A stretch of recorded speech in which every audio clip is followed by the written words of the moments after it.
සුබ දවසක් හැමෝටම. හැමෝම හොඳින් ඇති කියලා හිතනවා. අද මම තමයි වීඩියෝ එකට වොයිස් කරන්නේ. අපේ අම්මා හොඳටම ලෙඩ වෙලා ඉන්නේ. ඒ කියන්නේ අම්මට හොඳටම හැම්බිරිස්සාව හැදිලා. කටහඬ වෙනස් වෙලා තියෙන්නේ. අපි බලමු බට පතුරු වලින් වෙසක් කූඩුවක් ලේසියෙන්ම හදාගන්නේ කොහොමද කියලා. මුලින්ම අවශ්‍ය උසට බට පතුරු ටික කපාගෙන හොඳට සුද්ධ කරගන්න ඕනි. බට පතුරු අමුයි නම් ඒවා වෙලා ගන්න ඕනි. තෙත පිටින් බැන්දොත් කූඩුව බුරුල් වෙනවා. අපේ අම්මා නම් කූඩුව පදින්න පාවිච්චි කළේ ටුවයින් නූල් තමයි. ඔයාලට පුළුවන් රබර් පටි හරි ඔට්ටපාලු හරි කැමති දෙයක් පාවිච්චි කරන්න. අපේ අම්මා මේ පටි තියලා බදින විදිහට බෙදලා කොටු 6ක් හදා ගන්න ඕනි. ඊට පස්සේ කොටු ටික එකට එක තියලා බදින්න. ඔයාලට වීඩියෝ එක බලුවාම පැහැදිලි වෙනවා.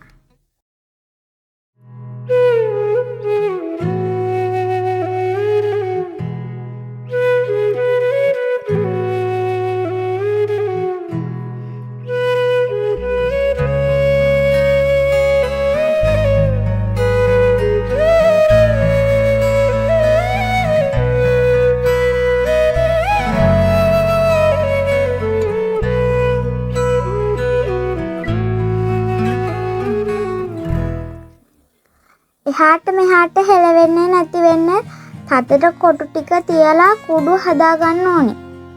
බලන්නකෝ අපේ අම්මා ලස්සනට කූඩු 3ක් බැදගත්තා. අපි නම් කූඩු අලවන්න භාවිතා කරේ තෙල් කඩදාසි. ඒ වයින් අලවුවාම කූඩුව හරිම ලස්සනයි. සවුකොළ ඉක්මනින් ඉරනවා වගේම පාටත් ඉක්මනින්ම වෙනස් වෙනවා. ඔයාලට පුළුවන් මේ දෙකෙන් කැමති දෙයක් භාවිතා කරන්න. කොළ අලවන්න අපි බයින්ඩර් ගම්වලට වතුර ස්වල්පයක් එකතු කරලා තමයි අලවා ගත්තේ. පාප්ප වලින් අලවුවාම ඉක්මනින් කූඩුව පුස් කනවා. දියර ගම් වුණත් පාවිච්චි කරන්න පුළුවන්.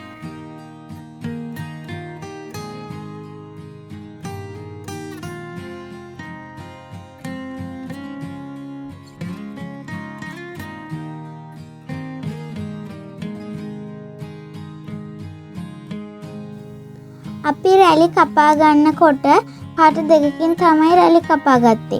හැම කූඩුවකටම සුදු පාට සහ තවක් එක් පාටක් භාවිතා කළා. අපි ත්‍රිකෝණ හැඩයට අවශ්‍ය කොටස් හා කොටු හැඩයට අවශ්‍ය කොටස් ටික මුලින්ම කපා ගත්තා. ඒක ලේසි. ඊට පස්සේ තියෙන්නේ අලව ගන්න තමයි. වැඩිපුර වටේට ඉතිරි වෙන කොටස් කපලා ඉවත් කරගන්න ඕනේ.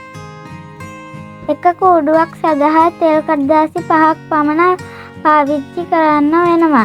අපේ අම්මා හදපු රතු පාට කූඩුවට මල් කපා ගන්න රතු පාට හා සුදු පාට කොළ දෙකක් වෙනම අවශ්‍ය වුණා.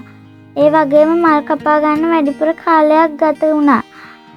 මල් කපනකොට අයියලා දෙන්නයි මමයි අම්මට උදව් කරා. රැලිත් ලිහලා දුන්නා. තෙල් කඩදාසි වලින් රැලි කැපුවාම රැලි ටික ලිහා ගන්න හරිම ලේසි. මල් කපා ගන්නකොට ඔයාලට කැමති හැඩයකට කපාගෙන අලව ගන්න පුළුවන්.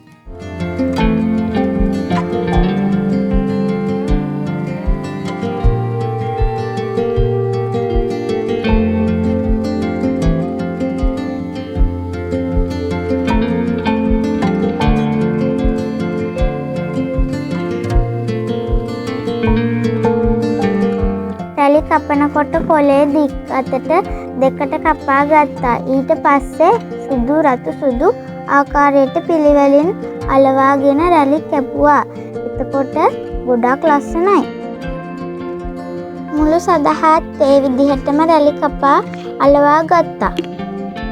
කොළ සහ කහ කූඩු සදහා උඩින් අලවීමට අගලක පමණ පටි කපා අලවා ගත්තා. කූඩුවෙම මැද කොටුවට ධර්ම චක්‍රය රූපයක කපා අලවා ගත්තා. ධර්ම චක්‍රය කපා ගන්න දන්නේ නැතිනම් ඒක ෂෝට් වීඩියෝ එකකින් දාන්නම්. ඒක බලලා ඔයාලට කපා ගන්න පුළුවන්. ඔන්න ඔය විදිහට වෙනුවට තමයි අපේ ගෙදර කට්ටිය එකතු වෙලා කූඩුව හැදුවේ. ඔයාලත් කූඩු හදන්න දන්නේ නැති අය ඉන්නවා නම් මේ වීඩියෝ එක බලලා ලස්සන කූඩුවක් හදලා අපිට කමෙන්ට් එකකුත් ලියාගෙනම යන්න. වීඩියෝ එක හොඳයි නම් ලයික් එකක් දාන්න අමතක කරන්න එපා. තාමත් අපේ වීඩියෝ බලන්න අපිව සබ්ස්ක්‍රයිබ් නොකර නම් මේ වගේ වීඩියෝ දැම්මම ඉක්මනින්ම ඔයාලට බලන්න සබ්ස්ක්‍රයිබ් කරලා තියාගන්න. බලන්නකෝ අපේ කූඩුවල ලස්සන. මම නම් ගොඩක්ම කැමති මේ රතු පාට කූඩුවට තමයි.